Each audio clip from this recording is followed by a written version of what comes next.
Bonsoir à tous. Alors, j'ai vraiment à cœur de vous partager à nouveau des messages concernant euh, la fin des temps, concernant la bête, concernant le faux prophète qui est décrit dans l'Apocalypse, concernant l'avènement de l'émergence de cette bête et les entités qui peuvent être cette bête et ce faux prophète. Avant tout, mes amis, qui êtes du monde, etc., vous qui ne connaissez pas forcément Dieu, vraiment, je sais que ça peut paraître bizarre ou autre peut-être.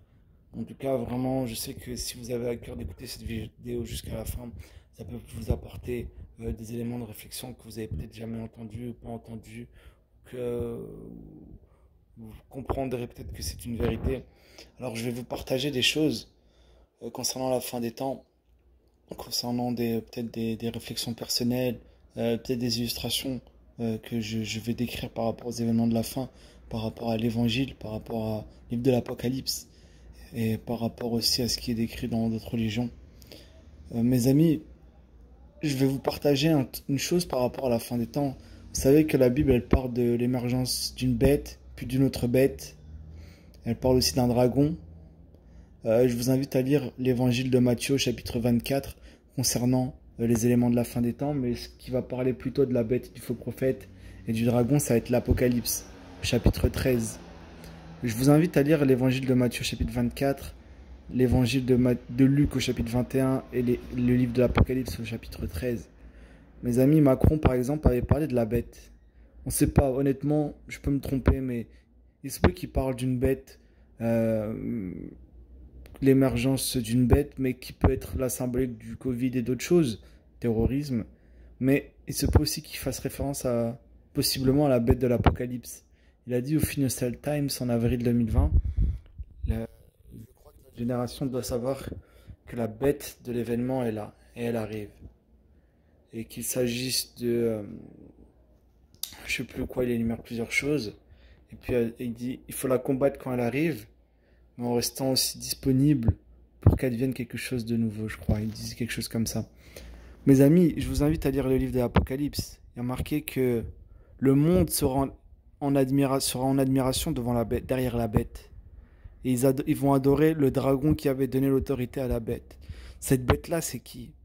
C'est pas le Dajjal comme pensent les musulmans. Je pense pas que ce soit le Dajjal.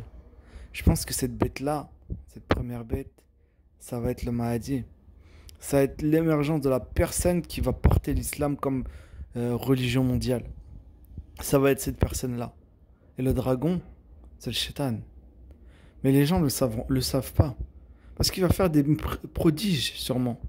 En tout cas, la Bible semble dire que c'est le faux prophète qui va faire des prodiges, jusqu'à faire descendre le feu du ciel. Et ce faux prophète, c'est qui? C'est possiblement Issa. C'est le Jésus du Coran. Les musulmans, il y en a, ils attendent le Mahdi. Il y en a, ils attendent le retour de Issa, qui est Jésus du Coran, qui n'est pas mort et n'est pas ressuscité dans le Coran. Mais honnêtement, mes amis, c'est quelque chose auquel il faut être prêt.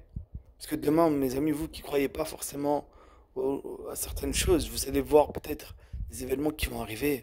L'émergence d'un homme qui va se dire être le Messie des Juifs. Beaucoup de Juifs vont croire en lui, etc. Il va faire peut-être reconstruire le temple et tout.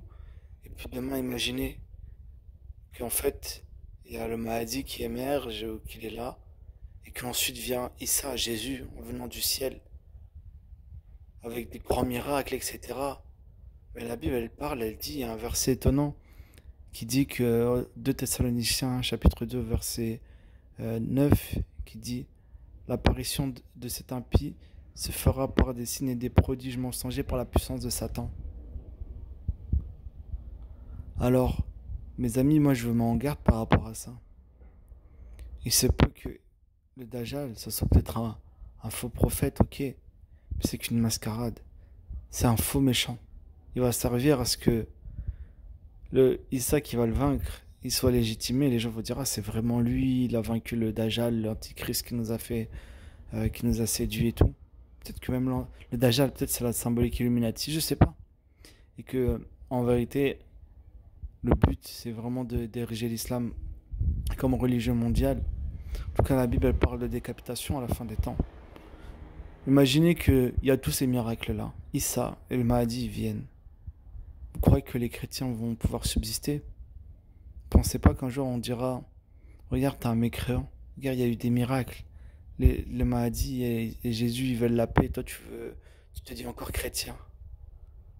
Qu'est-ce qui se passe? Il a dit, ça, Jésus, qu'il n'est pas mort ressuscité, que vous êtes trompé. Et maintenant, il se montre devant toi, tu ne le crois pas. Alors peut-être que nous serons décapités, mis à mort, comme des mécréants. Peut-être, il me semble que c'est la sourate 9 qui parle du djihad, il me semble, mais je suis pas sûr. En tout cas, voyez, voyez bien, mes amis, que Jésus nous avait dit dans les évangiles. Il a dit déjà, il me semble que quand il commence à parler de la fin des temps, il dit prenez garde que personne ne vous séduise. C'est une de ses premières phrases, si ce n'est sa première phrase. Prenez garde que personne ne vous séduise. Il a dit plusieurs viendront en mon nom disant c'est moi le Christ. Et ils vont séduire plusieurs. Ils vont faire des prodiges et des miracles. Alors faites gaffe. Jésus l'a dit aussi, voici je vous l'ai dit d'avance, en effet. Il nous l'a dit à l'avance avant que ces choses arrivent. Il nous a dit ça aussi avant que le Coran soit écrit. Pourquoi on va croire un livre qui est écrit après? Ils vont faire des prodiges et des miracles. Et Jésus ne s'arrête même pas là. Il dit, vous serez persécutés à cause de mon nom.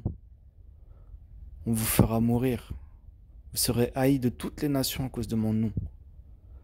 Le père, il va balancer son fils, la fille va balancer sa sœur, sa mère. Ça va être vraiment très grave. Chacun va se dénoncer. Jésus n'a pas dit qu'à la fin des temps, il y aurait la paix.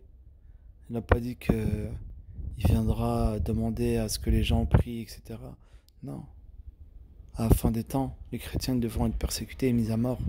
L'Apocalypse, elle se concorde avec ce qui est écrit dans le livre de l'évangile de Matthieu. Elle dit que ceux qui ont le témoignage de Jésus, il y en a qui ont été décapités. Elle parle de décapitation à la fin des temps. On voit l'admiration du monde derrière une personne à la fin des temps. Elle dit pas que ça va pas se faire. Il y a marqué dans l'Apocalypse, l'une des dernières paroles, c'est ces paroles sont certaines et véritables. Alors, aujourd'hui, demain, si les chrétiens se font persécuter et mettre à mort, parce qu'il y a un homme, Issa, le Mahdi, qui mettent la religion, par exemple, qui font des miracles, ils ont l'air d'hommes de paix, ils vont pas venir méchants, hein. Ils vont avoir sûrement l'air d'hommes de paix. Alors posez-vous des questions, rabattez-vous sur l'évangile. Tournez-vous vers l'évangile, puisque Dieu vous aime.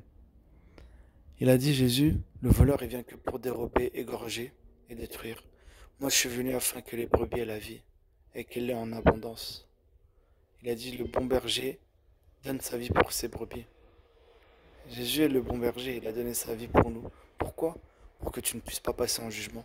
Pour que il a dit, Jésus, celui qui croit en moi, il ne mourra pas. Il passera même pas en jugement, mais il passe de la mort à la vie.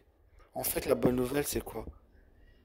C'est quoi la bonne nouvelle? Le mot évangile, le mot évangile en tout cas veut dire bonne nouvelle. C'est que Dieu nous a aimés.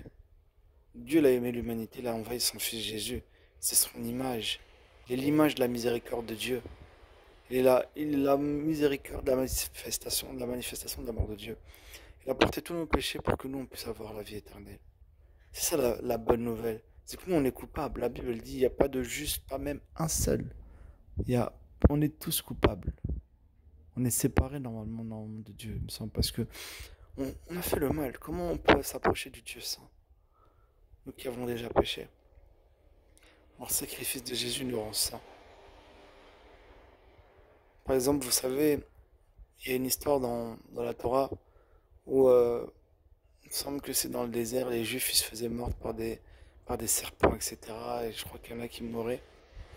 Et puis il me semble que, puis, je sais plus si c'est Dieu ou en tout cas, qui demande à Moïse et puis il érige un serpent en airain. Il le met sur un morceau, il l'élève comme sur un bout de bois là, sur un morceau de bois. Il le met en hauteur. Et en fait, tous ceux qui regardaient, parce qu'ils se faisaient mordre ou quoi, et qui regardaient ce serpent-là, eh ben, ils mouraient pas.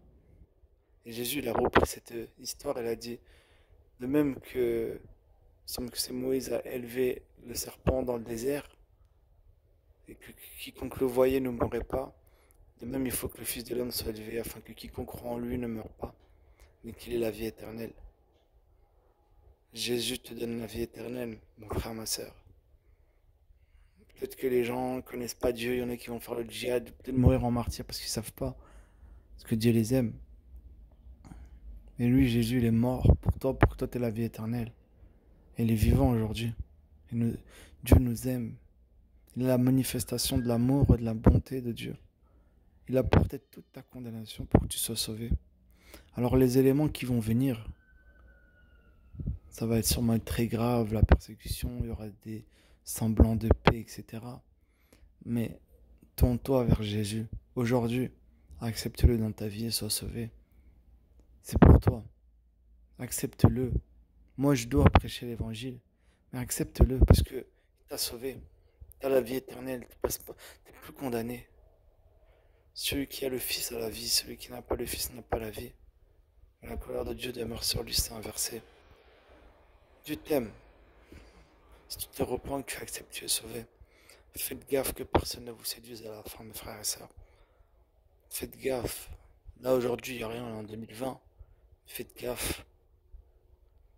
On travaillait, tu sais, vous savez, les hologrammes, etc. Ça peut aller très loin, sûrement, mes amis. Nous, on n'est même pas au courant. Et si c'est réel, l'antichrist, etc., et tout ce qui se passe, imaginez-vous pas qu'ils ont pris des choses pour faire travailler depuis des années, pour faire l'apparition de cet antichrist séduire le monde.